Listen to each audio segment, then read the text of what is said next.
Hi folks, and welcome to our second lesson from Leviticus. Today's devotional is called Bring Your Best Offering. Leviticus chapter 1 verse 3. If someone brings a burnt offering from the herd, they must offer a male animal. It must not have any flaws. They must bring it to the entrance to the tent of meeting. Then the Lord will accept it. Leviticus chapter 1 verse 10. If someone offers a burnt offering from the flock, it must be a male animal. It can be a sheep or a goat.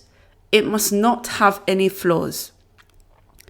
Leviticus chapter 2 verse 1. Suppose anyone brings a grain offering to the Lord. Then their offering must be made out of the finest flour. They must pour olive oil on it. They must also put incense on it. Yesterday, we looked at bringing our own offering to the Lord. But that is not the end of the instruction to Moses. Not only should it be a personal offering, but our offerings must be our very best. The offerings presented to the Lord were supposed to be without flaws. We see the importance of this criterion by the fact that it is mentioned twice in the same chapter.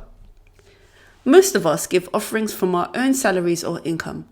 But can we honestly say that every time we give an offering, it is our very best?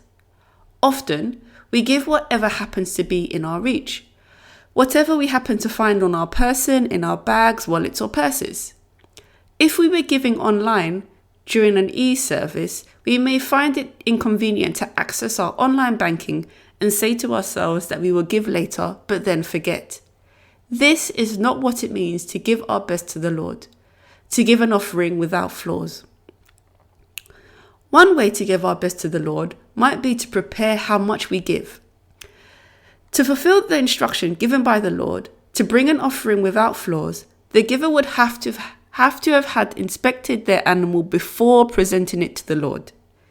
This would have been the only way to know that the animal did not have any blemishes and that it indeed was the very best animal to give to the Lord.